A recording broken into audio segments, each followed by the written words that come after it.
Chapter 41. Please like, subscribe, and comment. It really helps my motivation to continue writing this story. Chapter 41. The big man sped through the air in silent contemplation. There was a lot on his mind, plenty of details to mull over. The encounter he had with Spider-Man tonight had been very enlightening in its developments. The wall crawler had played into some of the preconceived theories that he had developed before their fated meeting, while still managing to surprise him with new aspects all the same. Regardless, he was positive that he now had enough research to begin his latest experiment. He hadn't been lying when he told Spider-Man that tonight had been the most fun that he's had in years. He was almost giddy as he remembered the thrill of the fight, the anticipation for what he knew that was coming next, as well as his curiosity on whether Spider-Man would also catch on to the next series of events that he had planned or not. Yes. Spider-Man had fallen into his trap quite beautifully. If only he were able to do this more often, fighting on the front lines. But, if he had any hope of overtaking the other crime rings of the city, ensuring that the big man of crime ranked supreme over all of New York, he had to take a step back and meticulously plan his next steps of attack. Yes. The Kingpin and Tombstone really put a damper on things at times. If only they knew a superior leader when they saw one. But alas, to ensure that he became the ringleader to all crime in New York, he had to divide his time and energy between his enemies. It really was a shame that the wall crawler didn't take him up on his offer of a job. He would have liked to really test his limits when pairing him up against Kingpin and Tombstone as an assignment. The Goblin actually sighed at, not only the loss, but the waste of it all. Spider-Man was powerful, more than people realized or gave him credit for. But the Goblin? He noticed. There was a lot of untapped potential there that was just ripe for the taking. Why in the hell was Spider-Man wasting his time fighting petty crime when he could be making millions? Or, if he wanted to play the hero for all of the fame and glory, all that he had to do was what all of the other Avengers did. Only fight world-level threats. But no. Spider-Man just had to have morals, didn't he? The Goblin hated how that made the webhead that much more fascinating to him. There was certainly a distinct itch inside of him that longed to pick apart and dissect the wall crawler until there was nothing left but pieces of Spider-Man's former self. In what felt like no time at all, he flew back to one of his hideouts without a trace, a dingy building just on the west end of the Bronx. He landed his glider on the rooftop before jumping down from the magnetic stirrups on the platform. Then, hitting a button on his forearm, the glider flew itself into the secret compartment on the rooftop, guised as an electrical box. Despite how the night turned out, the Green Goblin was on cloud nine as he strutted toward the rooftop door that led him to the stairs for the building. When he made his way down the steps, gingerly, he was forced to admit, as Spider-Man had managed to get a few hits in of his own, he was met by the sight of Hammerhead at the bottom of the first flight. The big man grinned fairly at his henchman. "Hammerhead," he said by way of greeting with a slow tilt of his head. The movement caused strain on his aching neck. Spider-Man had given him a good one right in the jaw, much to the big man's amusement. The man standing before him said nothing for a moment, merely just stared at his superior. Hammerhead always played peculiar games like this, as though he were evaluating the Goblin's worth every time before he spoke.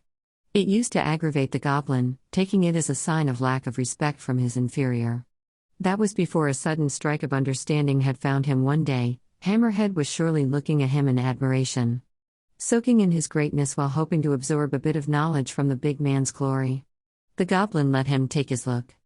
Hammerhead's eyes did another sweep of surveillance of his body before he finally spoke. "Boss, you've got a little blood there. On your chin." The Green Goblin sniggered. "Really? I hadn't noticed." Though he made no attempt at wiping the blood away.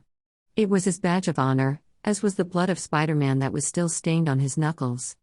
Hammerhead seemed nonplussed, used to the Goblin's peculiar tastes and mannerisms by now. "So? What happened?" "What? You haven't been watching the news?"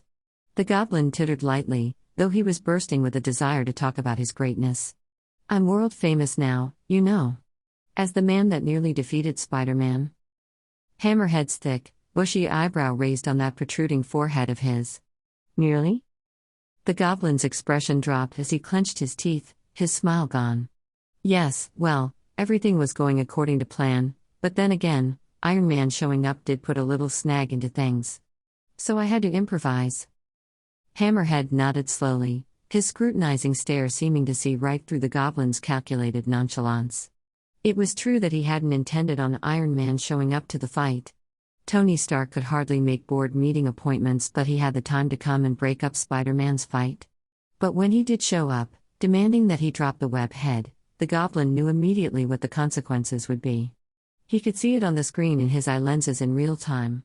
The headlines, rather than boasting about the extraordinary feat of Spider-Man's defeat at the Green Goblin's hands, were instead blasting the breaking news of Iron Man saves Spider-Man from death-defying fall. It irked him to no end. Tony Stark just always had to be there to claim the spotlight, didn't he? But in the end, it doesn't matter, the Green Goblin forced out, though it did feel like it mattered. A lot. Now, it felt more personal. I still got the intended results from my meeting with Spider-Man. Now, we may continue forward onto the next phase. Hammerhead's expression didn't change a millimeter.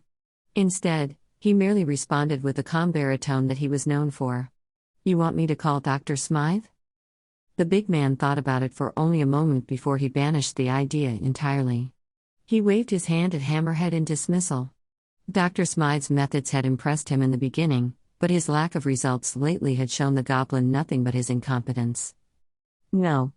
I want him to continue his focus on Mori Bench until he gets the agreed-upon results. I will work on this experiment. Myself. He got a raised eyebrow in response. I'm something of a scientist myself, you know, the goblin reminded him. I know. It just seems like a big project for you to work alone on. The goblin grinned. This was why Hammerhead was the perfect lackey. Because despite his large and protruding head, he was most certainly not the brightest when it came to seeing the bigger picture. Which is precisely why I am only trusting myself with the results. With that, the goblin started walking forward past Hammerhead, heading down the hallway toward his personal office. Over his shoulder, he called back to Hammerhead, I want to see a status update on test trial 8-17. Hammerhead watched him take his leave. Sure thing, boss.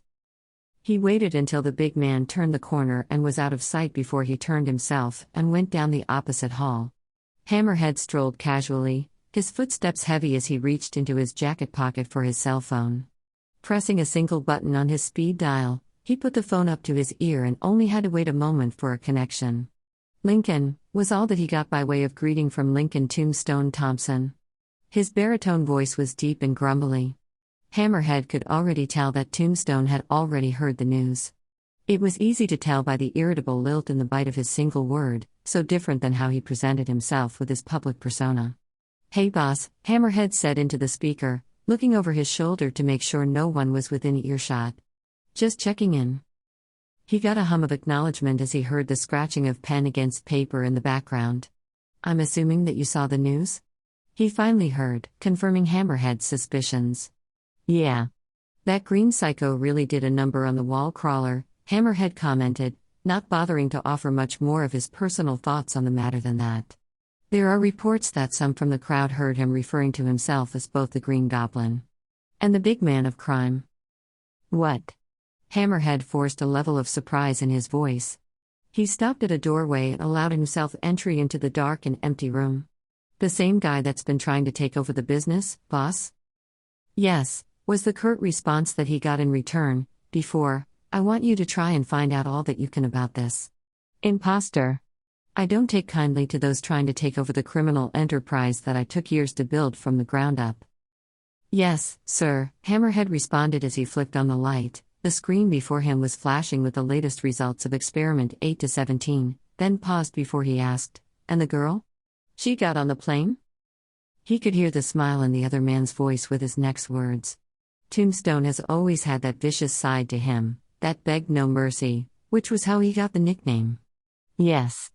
She is on her way to Rome as we speak.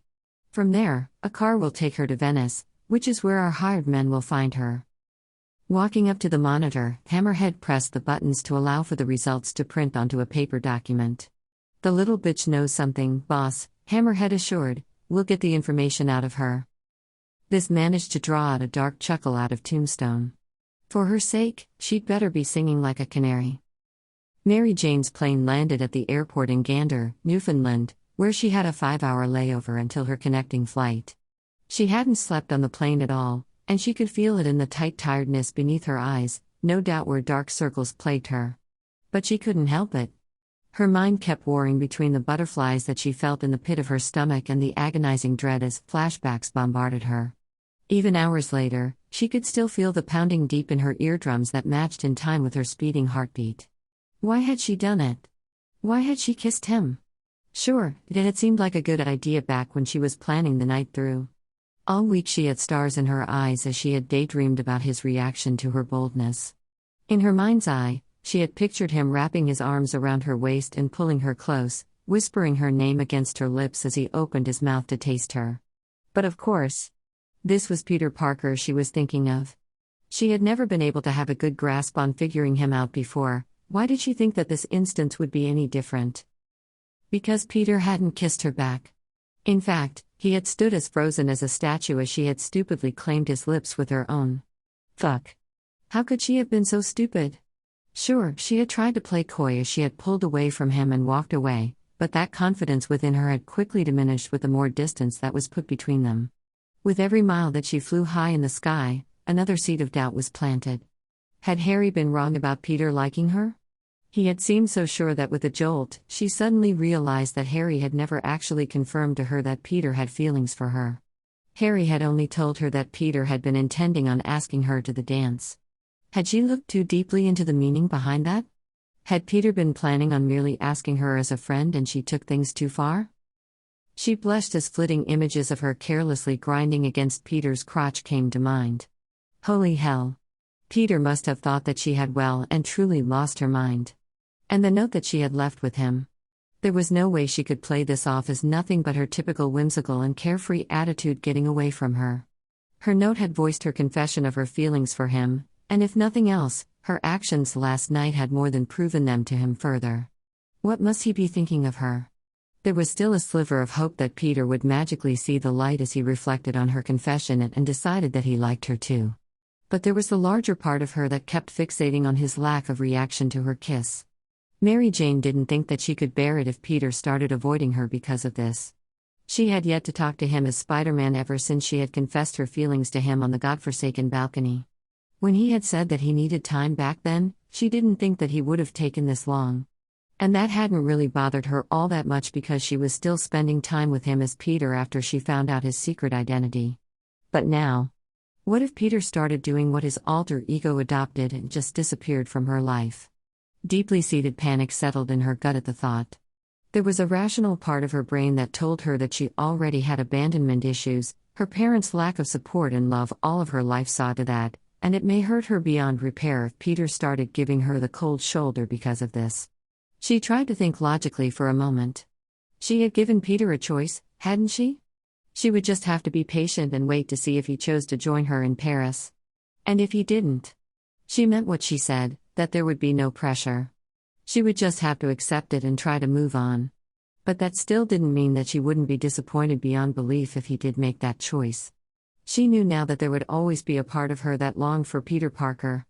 Even if he rejected her now and she would try to move on with her life, she would always be holding out hope that he would change his mind. Because in the deepest parts of her heart, a candle burned specifically for him. She had no idea when it was lit, but as time grew, the fire grew stronger. Now she didn't think that there was any hope of her snuffing out that flame. It was too hot and consuming at this point. She sighed heavily as she finally came across an empty bench within the airport. She fell heavily into it and her head immediately dropped down into her open hands. She sat like that for minutes, the chatter of the airport surrounding her and blending in with the endless noise in her mind. Until finally, she sighed again and lifted her head with a sniff. She needed distraction. Something to take her mind off of this endless agonizing and stress. Her hand mindlessly went into her pocket to pull out her phone, where she automatically went to Instagram and her back went rigid as her eyes widened to the largest degree. The first post to catch her eye was a short clip of a video of Spider-Man fighting a man dressed in green and purple and flying around on some sort of contraption in Times Square. The caption on the video stated, "Can't believe that Spider-Man lost a fight to this clown. #Braided Avenger #Major fail." Something sharp clawed its way up her throat and she suddenly felt like she couldn't breathe properly.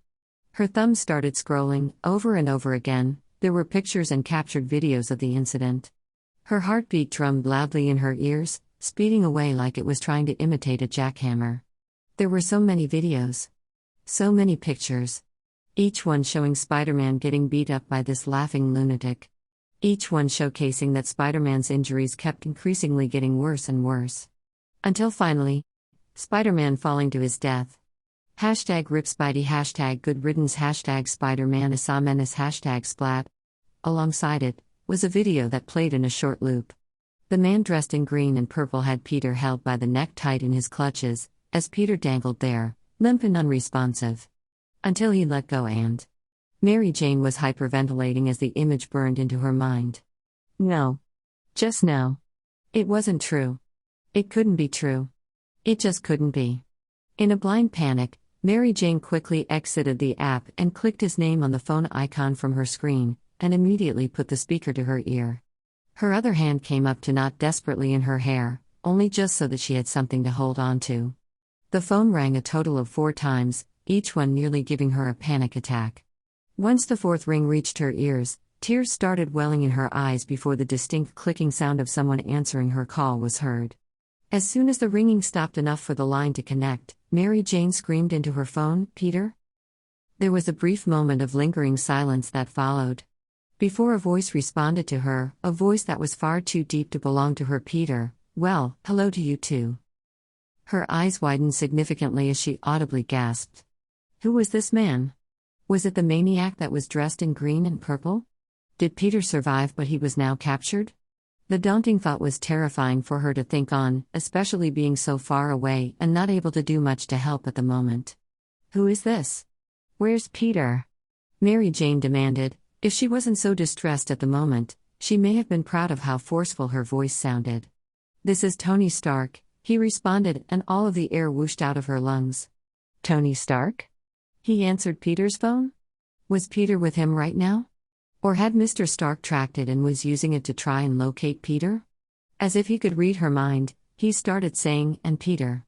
He's please tell me he's all right?" Her voice was begging. She wouldn't be able to take it if he wasn't all right. There was a pause on the other end of the line. Tears started to run down Mary Jane's cheeks. No. Just no. Peter, can't he? They only just. You know, don't you? Mr. Stark finally said, breaking through her emotional breakdown just at the mere thought of Peter being dead. But his words also served to confuse her, distracting her from the dark images that she had conjured in her mind. Mary Jane blinked. What? You know. The way that Mr. Stark had stressed this simple statement captured her attention immediately. Her breath escaped her as she grasped his meaning. Did he seriously think was Mr. Stark asking her if she knew that Peter is Spider-Man? She began, unable to find the words. Should she deny it? Lie? It didn't feel right to lie. Not about this. Not when Peter could be seriously hurt at the moment or worse. Because if Mr. Stark knows that she knew, then maybe they could find a way for her to help Peter. If he was missing, she could help find him or at least give some information that could potentially be vital for Mr. Stark. But would she be betraying Peter's secret when Mr. Stark already knew the truth regardless? She wasn't sure how Peter felt in regards to his secret identity and other people knowing. Would he be angry at her for figuring it out? But in the end, she knew that it may already be too late. Mr. Stark was too intelligent for her to lie her way through this. He would see right through her in a second from how emotional she was feeling at the moment. With a sigh, she continued, Yes, she hung her head in defeat, I do know. Huh? Mr. Stark said, sounding seemingly stunned as he took a moment for himself to reflect on this new piece of information. Mary Jane bit her bottom lip as she waited for his reaction, waiting for any harsh consequences for her lack of ignorance on this matter. Until, finally, Mr. Stark spoke, "Well, you should know that he's going to be all right." It took some time for those words to register with her. And then a soundless sob left her lips. Her hand snapped up to cover her mouth against any noise as relief washed over her. She could feel it in her veins, flushing in her cheeks from where her face had previously paled. Finally, she was able to find her voice. "Can I talk to him? Please." She was desperate to hear his voice, to confirm for herself that he was actually all right and safe. "He's still unconscious," Mr. Stark said, much to her crushing disappointment. I managed to catch him in time, but he still took quite the beating. That bastard dropped him as a distraction to get away. He paused for a moment, then spoke out in a rush. You should know that I assessed the area and the footage and I found 12 bombs that were deactivated and webbed up. There was another brief pause on Mr. Stark's end as Mary Jane heard him swallow thickly. Was Tony Stark choking up? I know that he'd want me to tell you that.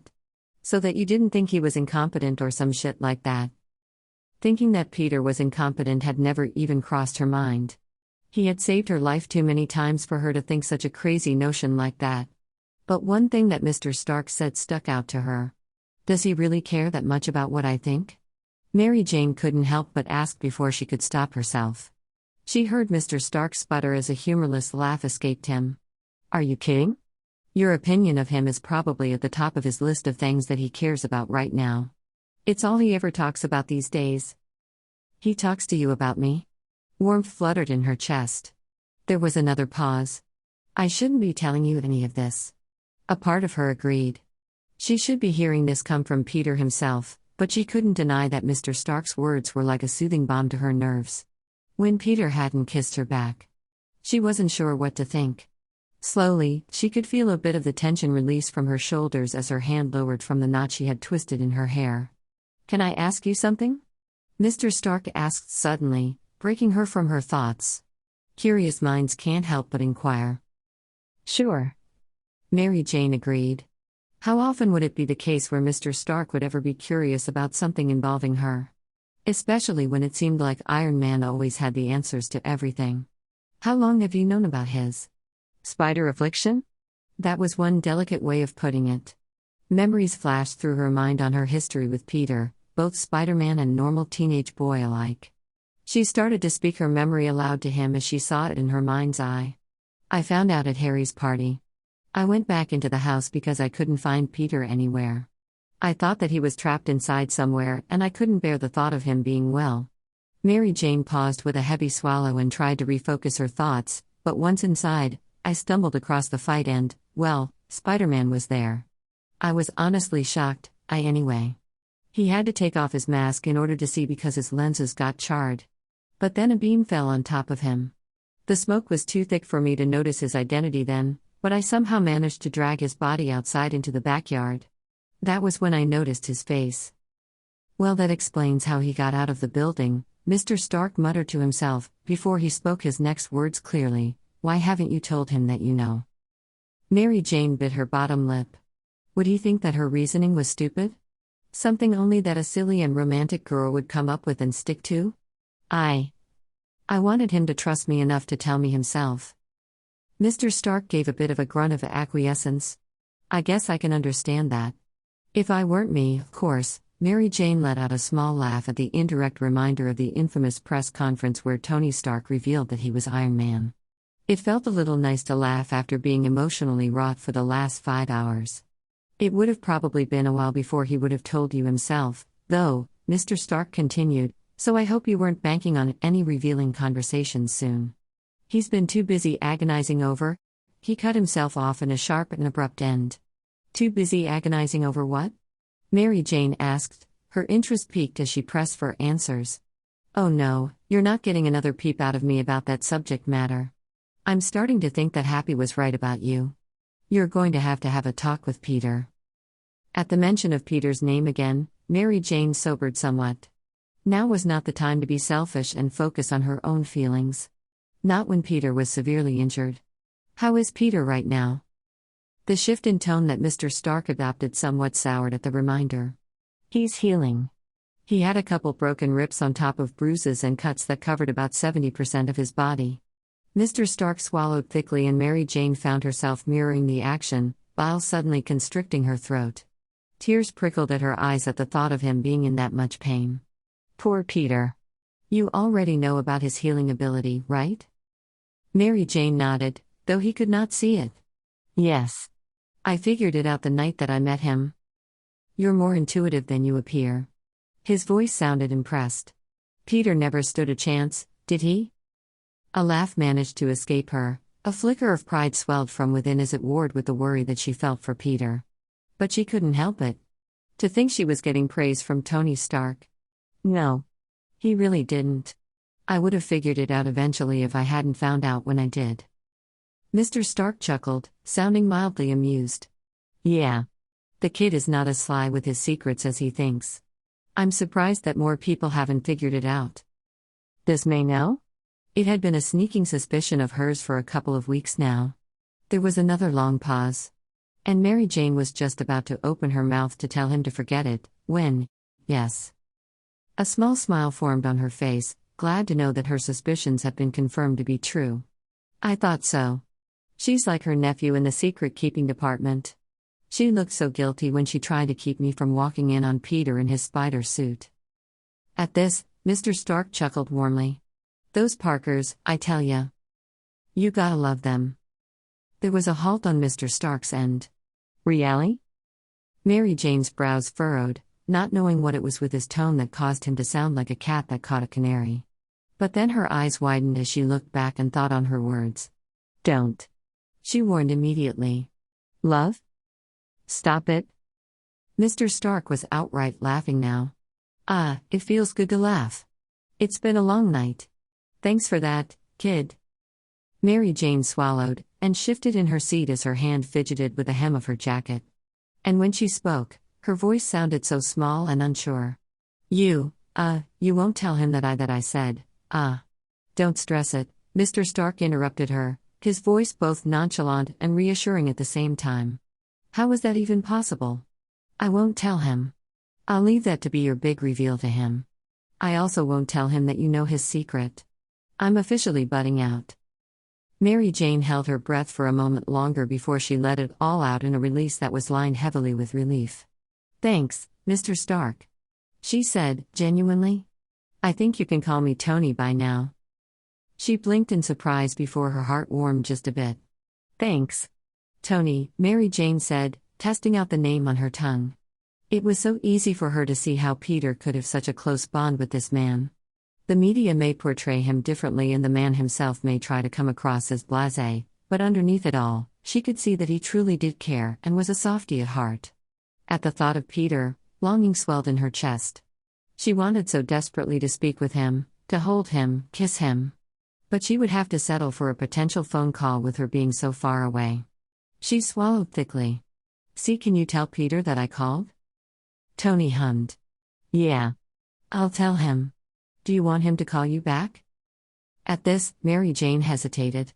She wanted that very much, but there was a chance that she wouldn't be able to answer and she didn't want that to deter Peter. Depending on if I'm off of the plane or not? Yes. But only if he is feeling up to it. Tony chuckled lightly. I have a feeling that he would want to talk to you no matter how he is feeling. Her heart gave another flutter. But there was still that lingering doubt. She swallowed, thinking that she has already come this far in the conversation. One more question would hardly be enough to damn her. Mr. Stark? Yeah? She sucked in a shaky breath and ran a hand through her hair, her fingers getting caught on a few tangles. Hypothetically speaking, if you kissed someone and they didn't kiss you back, what should you be left thinking? There.